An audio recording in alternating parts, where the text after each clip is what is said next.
Ladies and gentlemen, what's happening? Back at it again. And today we are going to be showing you how to register a phone number so you can use it in your SMS campaigns. So, really kind of a simple process to it.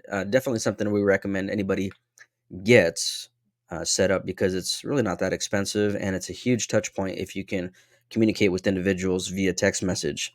All right. And so I'm going to walk you through what that kind of looks like step by step in a demo account here. As you can see, we are, at the home section here where you have said tabs on the side here. Where you're going to go to access this is down to your settings, bottom left-hand corner. Then you're going to go down to phone numbers and you're going to add a phone number right here. From here, you can filter this by area code. You can filter it by what you're going to be using it for, whether it's a local or toll-free number, etc.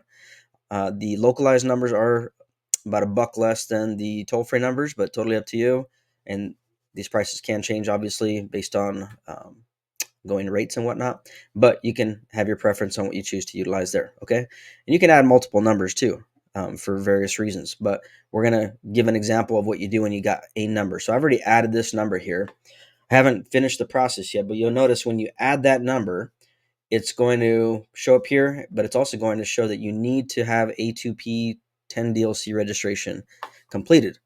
That is the regulatory governing body over using SMS for campaigns. And so unless you get this number approved to do that, you're not going to be able to send text messages. Okay, so it's important that we do that.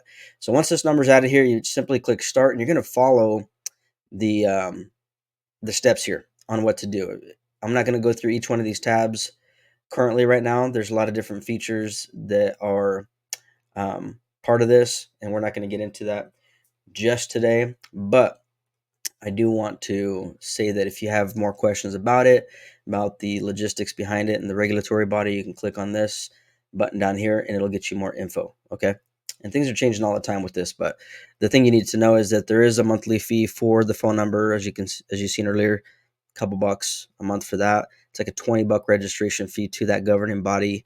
Once they are able to get it verified, etc., that's what they charge. And and then ongoing SMS fees, obviously for sending text, etc., which are pennies on the dollar for it.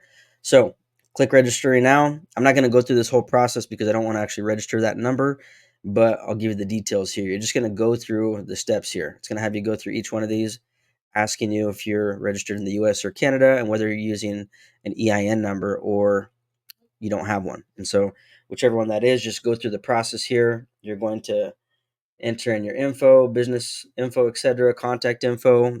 And I'm going to pause right there because I won't be filling this out that way completely. But what you are going to notice once you get through that step right there, it's going to bring up another screen. And I don't have a picture of that right here because I'm not going to go through it. But the screen on the next screen, it's going to have a couple windows. And in those windows, they are basically examples of what kind of SMSs text you're going to be sending out in your campaigns. Here's a tip. What you're going to do right above those boxes is going to give a little icon on there that you can hover over with an example. There's an example of, hey, are you going to be doing this kind of text or this kind of text? All you got to do, copy that, paste it in the box, remove the placeholder text with your name of your company. And if you want to change up any of the verbiage, you can, but try to keep it as close as the example as possible. That's my tip because those are templates that they've approved of basically. It doesn't mean you have to use that exact verbiage on future campaigns. It's just an example. And what I've discovered, if you use their verbiage, you're like 99.9% more likely to get this thing approved quicker than if you were to try to construct your own example of a text that's going out. So just copy that, paste it into each one of those examples, go to the next one, do the same thing, and submit that. Once you do, you will get approved within a period of time. I can't tell you the exact window, but on average, from my experience, you're looking at approximately 2 days, 2-ish days for it to get approved. Okay. When that's done, I'm going to walk you back in here again. When that's done, you will have your number showing up there and you'll see that it's been approved up here. So it's going to go from red to green. Okay. When that's done, yay, you'll be able to go back in here and start actually putting that number to use. And so in order to message people, there's a couple different ways you can do that.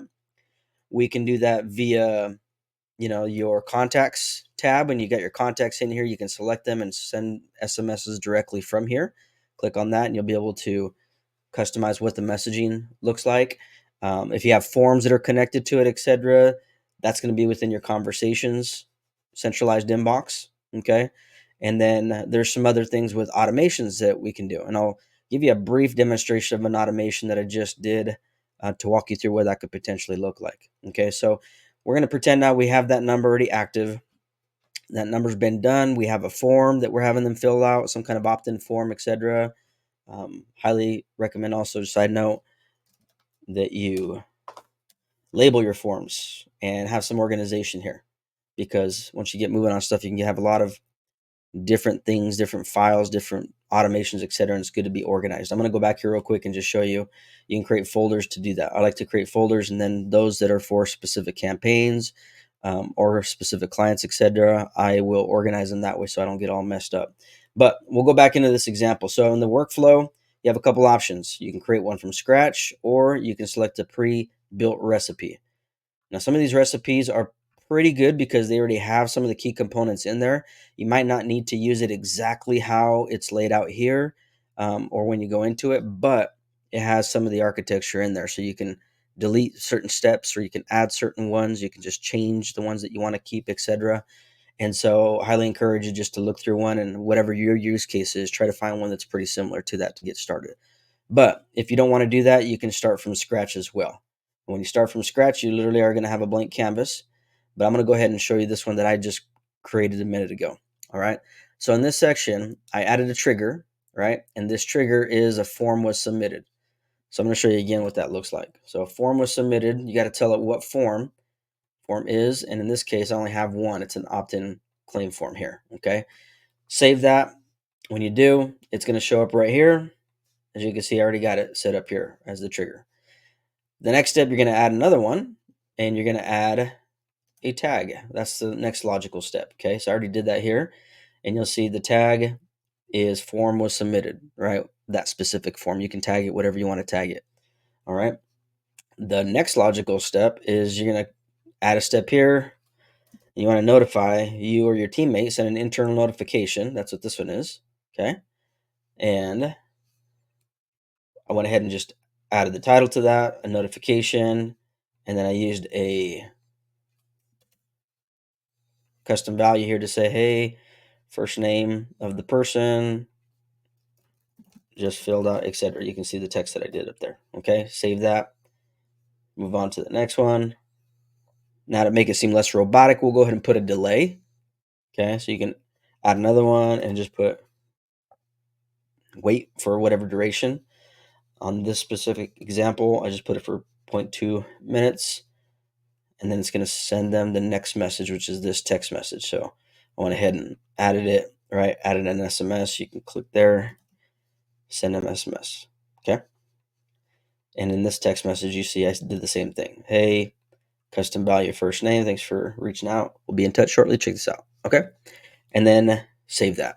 Now, the other thing I'll tell you, once you got that set up, go into your settings, make sure that you do have, re-entry or multiple opportunities selected in case you've been using campaigns towards the same audiences, or some of the same people may be in multiple audiences. Otherwise, they won't be able to enter that workflow and get your messages, etc. So that's something to keep in mind. And you can also, enable this workflow to stop if a specific contact is already engaged with that particular workflow. It'll keep them from getting the same messages multiple times. So that's something to consider. You don't have to, but it's kind of on a use case by case basis, etc. Once you got it to how you want it, then you're basically going to toggle it to publish, hit save, and that bad boy is ready to roll. Okay. And that's how you do it with a number that is the trigger for a form that's submitted. They get tagged, you get notified, there's a slight delay, and they get the text message. Okay. So all kinds of use cases for how you could do this. Doesn't have to be that. As I showed you earlier here, within your contacts, you could literally select the contacts that you want and send them direct text messages that way as well.